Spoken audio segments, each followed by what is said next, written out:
असान्तिया रायजो राजाफोरनि गेजेराव गैया, जाति जनगोष्ठीनि गेजेराव गैया। असान्तिया जादों हाग्रामा महिलारि बिथांनि मेलेमावसो। बे भिडिअखौबो नोंथांमोननो आं जोबनायाव होगोन। गिबियावनो अननाय आरो सिबिनायखौ बावहरनानै लोगोसे रंजालि बैसागो बोथोरा फैगासिनो दङ आरो बैसागो बोथोरनि गासैबो बर' रायजो राजानो आंनि अननाय आरो सिबिनायखौ बावहरनानै लोगोसे बैसागो बोथोरा जाहाथे नोंथांमोननि न'खरजों लोगोसे नोंथांनि गासैबो समाजनि सुबुङानो मोजाङै जे बैसागो बोथोरखौ बारग'होनो हायो, लोगोसे नोंथांमोननि जिउआव मोनसे मोजां सोलायनाय फैयो बेखौ मिजिं खालामनानै आंनि गोसो गोरबोनिफ्राय बैसागो बोथोरनि रोजा रोजा गाहाम हामलायनायजों लोगोसे रोजा रोजा अननाय आरो सिबिनायखौ बावहरनाय थाबाय। जाहाथे नोंथांमोना बैसागो बोथोराव जौ सेरेब लोंनानै बा जौ सेरेबजों गबनानै थाया आरो लोगोसे नोंथांमोननि न'खराव समाजाव दावराव दावसि खालामा। बेनि थाखाय आंनि गुरै खावलायनाय थाबाय। बर' समाजखा, बर' समाजाव एसे एनै लोंनाया जाखायो नङा होमबा?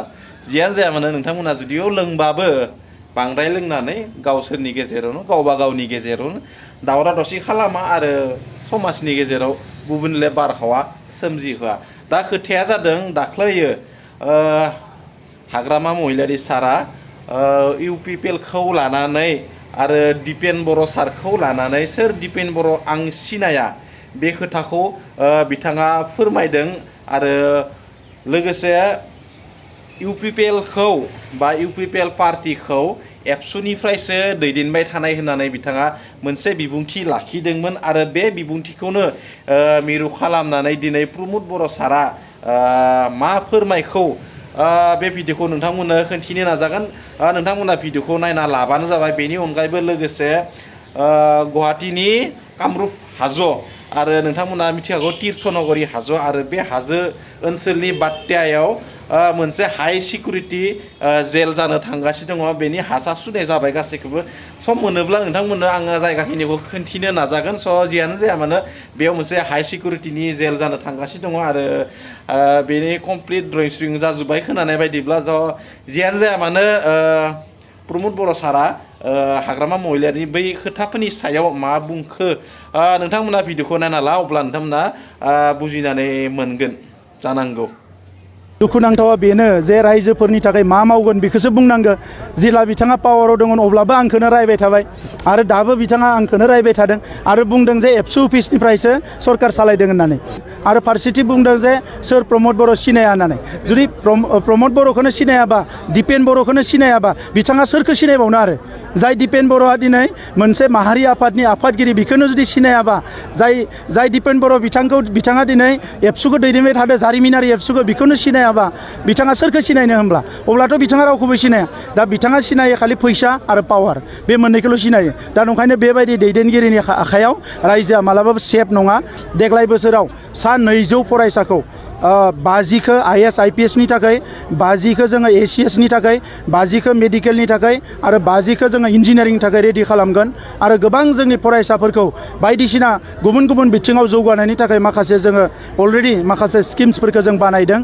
BPF दोलोआ साननैसो सिगांनिफ्राय गोजोन रेलि होननानै, पिस रेलि होननानै खालामबाय थादों। जि समाव बे ओनसोलाव माखासे हिंसा जादोंमोन, बुथारलायनाय जादोंमोन, बै समाव बिथांमोना उन्दुनानै दङमोन। दिनै सान्थि फैनायनि उनावसो बिथांमोना दिनै गोजोननि रेलि खालामनो ओंखारदों। ओंखायनो आं बुंदों जे बे असान्तिया रायजो राजाफोरनि गेजेराव गैया, जाति जनगोष्ठीनि गेजेराव गैया। असान्तिया जादों हाग्रामा महिलारि बिथांनि मेलेमावसो। बिथाङा दिनै बै समाव जि दमन नीति, सिगिस्थ' खालामनाय, माखासे रां जाख्ल'नाय, बै थासारिफोरखौ सृष्टि खालामनानै राजखान्थि खालामदोंमोन, बेवहाय गोजोन मोनदोंमोन। बेफोरखौ खालामनो मोनैखाय दिनै बिथाङा असान्ति मोननानै सान्ति रेलि खालामदों। आरो लोगोसे बिटिआरनि एकर्ड, पिस एकर्डनि दफाफोरनि सायाव जे खामानि मावनो थांनायनि सायाव जायफोर दफाफोर दंमोन बेफोरनि सायाव बिथाङा खामानिखौ लानानै माबायदि सोलिबाय दङ बेनि सायावबो बिथाङा खोथा बुंदों। अब्ला बे खोथाखौ नोंथांमोना नायना लाबानो जाबाय। बिटिआर एकर्डआ बयनिख्रुइ फार्स्ट थाबैनो एकर्डआ इमप्लिमेन्ट जागासिनो दङ। माखासेल' एकर्डनि क्लजफोरा इमप्लिमेन्ट जायाखै। बिनि थाखायबो जोङो भारत सरकार, आसाम सरकारजों रायज्लायगासिनो दङ। गुबै बाथ्राया जाबाय जोंनि सिमा अरनायानो गुबै थांखिमोन आरो 60 गामि गोदानै फोसावनानै चिफ मिनिस्टार बिथाङा अलरेडि क्लियार खालामबाय जे जोंनि सिमाया जे अरलांसिगोन बिनि अनगायै जोंनि माखासे NDB जोंनि बिदा फंबायफोरनि केस रिहेबिलिटेसन बेफोरनि खामानिफ्रा सोलिगासिनो दङ मुंख्लं नखरफोरनो जिखिनि अनसुंथाइ होनांगौ बियो लेट जादों कारना जाबाय मा जे होम डिपार्टमेन्टनिफ्राय आरो SIB निफ्राय माखासे स्क्रुटिनि खालामगासिनो दङ सोर जेनुइन नंगौ नङा आङो फोथायो नैबे बोसोराव जोङो 500निफ्राय 700 नखरनो अनसुंथाइ होनो हागोन बेनि अनगायैबो नोंथांमोननो फंसे खोथाखौ आङो बुंनो बा फोरमायनो सानोदि दा जोंनिया 14 एप्रिल खालि आसामनिफ्राय बिहु मोसानाय बेयो जानो थांगासिनो दङ 14 एप्रिलाव गिनिस बुक अफ रेकर्ड खालामनो थांगासिनो दङ आरो बे बिथिङाव दिनै 10 तारिखनिफ्राय 14 बा 15 एप्रिलहालागै जायफोरा गुवाहाटीयाव अफिसाव मायबाफोर जुदि